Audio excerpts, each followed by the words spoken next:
é que as pessoas acham que é só o funcionário orgânico. E eu queria que você falasse também sobre o terceirizado.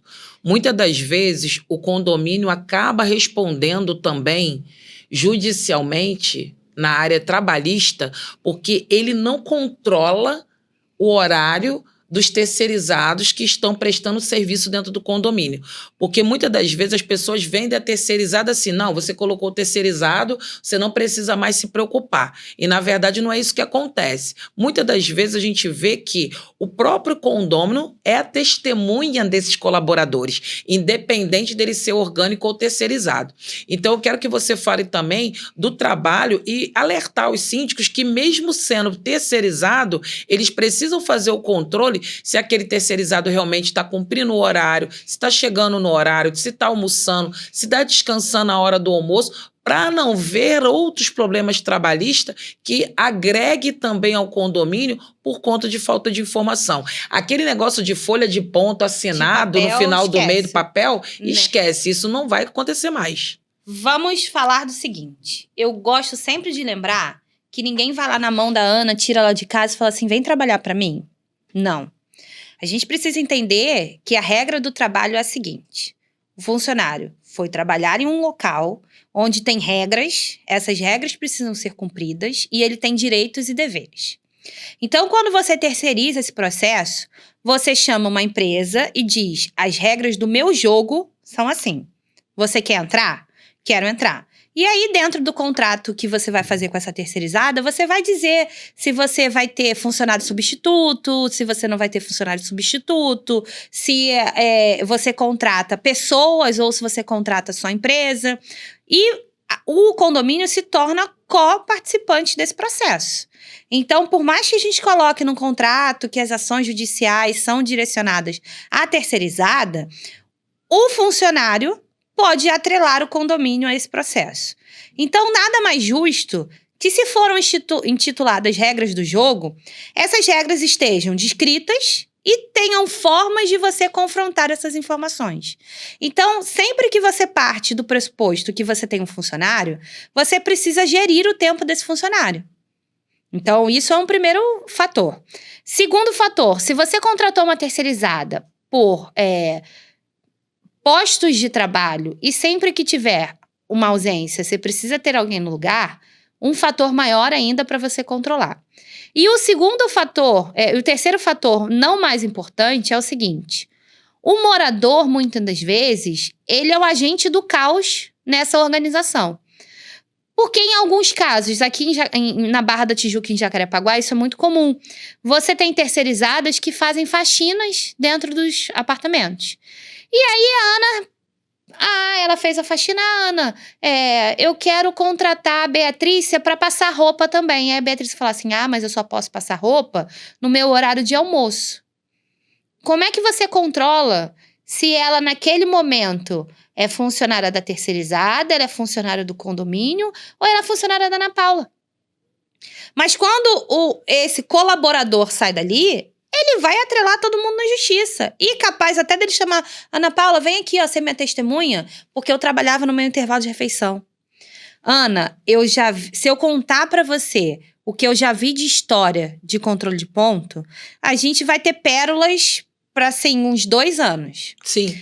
Eu já ouvi de fiscais do Ministério do Trabalho que isso não era problema dele e cabe ao empregador gerir essas informações, que para mim é o mais claro possível. O empregador dita as regras do jogo e ele que tem que administrar como é que isso vai sendo feito. E aí tem aquelas questões, né? As advertências, as suspensões, que quase ninguém usa, mas estão descritos lá na lei para que sejam utilizadas. E aí, quando a gente pega condomínios que não conhecem disso, a gente fala, opa, o negócio não vai funcionar porque a gente precisa dar o feedback. Eu tenho um time de gestão de processos e que me cobra muito isso. Feedback não é julgar, é dizer o que está certo e o que está errado. Exato, seguir o que está na lei. Como eu vou dar um feedback para esse funcionário que ele está chegando atrasado se eu não tenho controle disso? Como eu vou responsabilizar uma terceirizada que o funcionário está fazendo hora extra porque o colaborador seguinte não chegou, se eu não tenho como comprovar isso? Exatamente. E aí, cabe numa ação no Ministério do Trabalho a responsabilidade do advogado provar coisas que muitas vezes ele não tem provas. Porque como você tira a responsabilidade do condomínio se você não consegue provar? Então, fica uma discussão muito grande dentro do condomínio. A responsabilidade da terceirizada é controlar o ponto, sim. Mas é a responsabilidade do condomínio verificar tudo que está sendo feito. Porque o colaborador está alocado dentro do espaço dele. As regras, quando você tem um faxineiro, por exemplo, terceirizado, não é a terceirizada que vai lá e vai dizer, olha, limpa aqui, limpa ali. Não, geralmente é o síndico, é o administrador, que vai virar e falar assim, olha, derramaram mate no elevador, vai lá e limpa. A terceirizada botou aquele almoço de 12h a 1h, mas ele não tira essa hora de almoço. Ele tira de 2 às 3, ou ele tira de 10 a 12h, porque ele chegou muito cedo, porque ele tinha que tirar o lixo, e a coleta passa às 5 da manhã. A terceirizada, muitas vezes, não tem acesso a essas operações. Então, é ali que o condomínio perde, porque ele é atrelado, porque ele manda no colaborador, e a terceirizada tira o corpo fora dizendo, olha, foi você que ditou as regras. E você não tem como provar que isso aconteceu. E aí eu volto para um tema que é extremamente importante. Nós precisamos educar os nossos colaboradores e educar os nossos síndicos.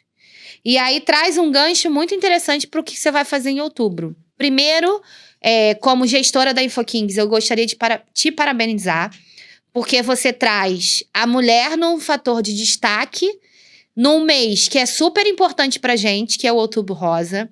E eu queria mandar um abraço pra uma amiga que teve câncer de mama e passou por um tratamento, pra Camila. Um abraço pra você. Isso aqui também você faz parte. E você coloca a mulher num fator de destaque, onde muitas das vezes no ramo condominial, nós não estamos... as pessoas não aceitam que a gente esteja naquela figura. Eu, como administradora da empresa, eu tenho um sócio, que é meu pai. E em alguns momentos não querem falar comigo, querem falar com ele. Porque ainda tem esse machismo de que mulher não comanda. E as síndicas no ramo condominial, elas dão um baile. Elas conseguem fazer 4, 5, 6 coisas ao mesmo tempo. Elas balançam o carrinho da criança, falam com o condômino e ainda estão resolvendo os BOs ali dos colaboradores. Então, eu quero te parabenizar por isso. Eu quero dizer para você que o Outubro Rosa e o seu evento vai ser um sucesso, tem tudo não, vai ser um sucesso, porque você se dedica para isso e porque você acredita em marcas que realmente fazem um diferencial na gestão condominial. Então, eu acredito que todo mundo que passar por aqui vai estar muito agraciado de estar na sua presença.